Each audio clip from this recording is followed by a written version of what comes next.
Olá pessoal, tudo bem? Aqui é a Antonella, sou estudante do curso de Engenharia Agrícola e Ambiental da Universidade Federal de Viçosa, faço parte do PET-AA e vou trazer mais uma videoaula para vocês sobre a disciplina de ENG 272, que é a termodinâmica.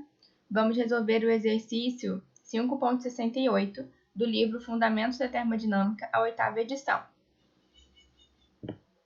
É um exercício sobre a determinação da potência requerida por uma bomba de calor.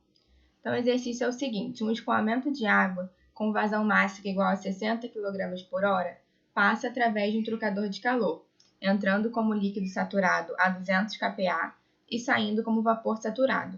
A transferência de calor para a água é fornecida por uma bomba de calor, que utiliza um reservatório térmico a 16 graus Celsius como fonte fria, e que apresenta coeficiente de performance igual a metade de uma bomba de calor de Carnot similar. Determine nessas condições a potência requerida pela bomba de calor. Então vamos lá, inicialmente vamos fazer algumas considerações sobre as condições que o nosso exercício está acontecendo. Então, primeiro, sobre o volume de controle, temos que determinar que vai ser o nosso trocador de calor. Então, o escoamento de entrada e escoamento de saída vão ser considerados em relação ao trocador, o que entra e o que sai do trocador. Vamos desconsiderar qualquer variação de energia cinética ou de energia potencial. Lembrando que nos trocadores de calor não existem meios para a realização do trabalho. Além disso, de acordo com a equação de conservação da massa, a massa de água vai ser uma constante ao longo do processo, ou seja, a massa que entra no trocador vai ser igual à massa que sai. Vamos admitir que a transferência de calor para a vizinhança do trocador seja nula. Vamos utilizar uma tabela termodinâmica para obter alguns dados para a resolução do exercício, que vai ser a B.1.2 do nosso livro, que vai ser a tabela correspondente à água saturada. E lembrando também de utilizar as temperaturas na escala Kelvin. Vamos ter que fazer conversões da escala em graus Celsius para a escala Kelvin. Então, a gente tem aqui uma situação retratando o que está acontecendo no nosso exercício, né? A gente tem água líquida saturada entrando no trocador de calor, que vai sair como vapor saturado. Para que aconteça isso, a gente utiliza uma bomba de calor para fornecer calor ao trocador. E para que a bomba consiga fazer isso, além de utilizar um reservatório a baixa temperatura, a gente precisa fornecer trabalho para a nossa bomba de calor. E a taxa ao qual o trabalho está sendo realizado é a potência, que é a potência requerida pela bomba que o exercício está pedindo para a gente.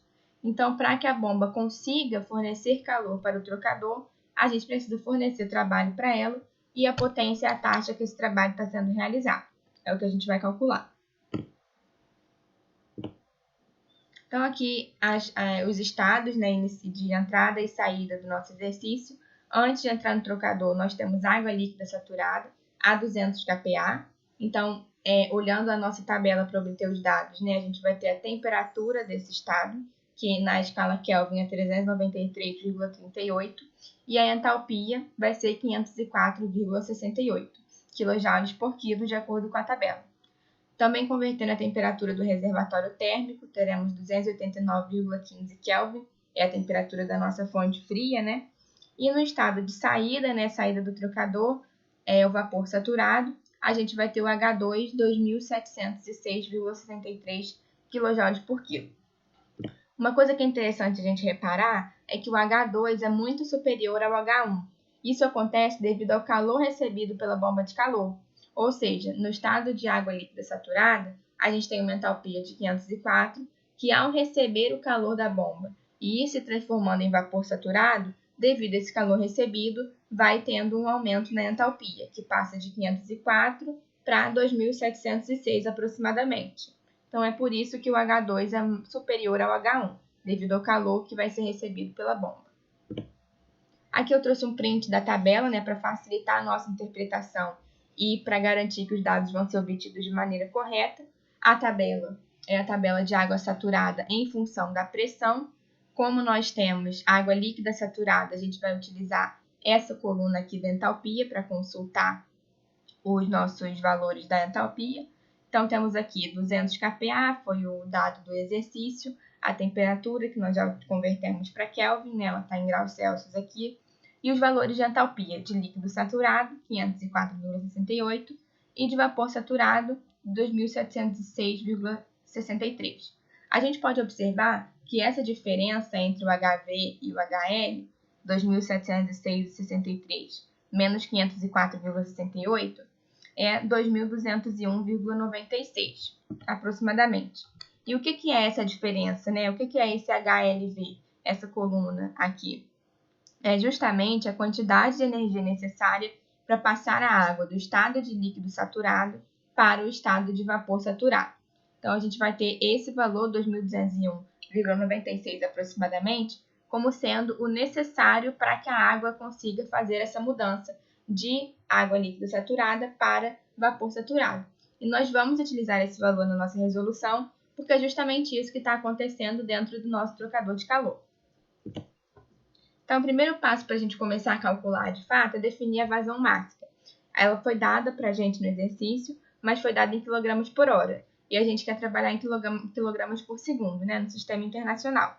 Então, vamos ter, fazendo a conversão, uma hora tem 3.600 segundos, só a gente cortando aqui a hora, a gente vai ter 0,0167 quilogramas por segundo.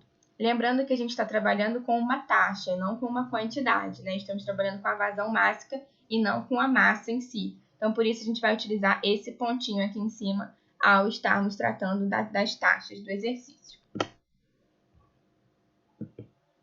Segundo passo é calcular o calor que entra no nosso trocador, né? O QH, o calor que a bomba está fornecendo para o trocador. Então, de acordo com a equação de energia, a gente vai ter esse calor mais a situação no estado 1, que é o M1 vezes o H1, né? Como a gente está desprezando aí energia cinética, energia potencial, estamos considerando somente aqui a entalpia no estado de água líquida saturada, mais o calor vai ser igual ao estado de vapor saturado, M2 vezes H2.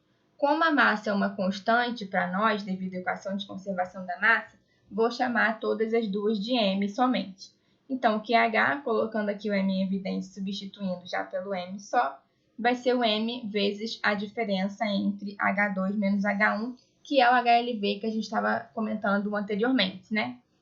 Então, a nossa fórmula para calcular o calor vai ser a vazão máxima vezes o HLV, a diferença entre os dois valores de entalpia, que é, como eu já disse, a energia necessária para que a água passe do estado líquido saturado para vapor saturado. Então, concluindo aqui, né, só substituindo a vazão máxima que a gente tinha calculado anteriormente, a gente vai ter a taxa aqui do calor, 36,7 kJ por segundo, o que equivale a 36,7 kW. Então, essa é a nossa taxa do calor que está entrando no trocador. Agora, a gente vai calcular o coeficiente de performance de uma bomba de Carnot.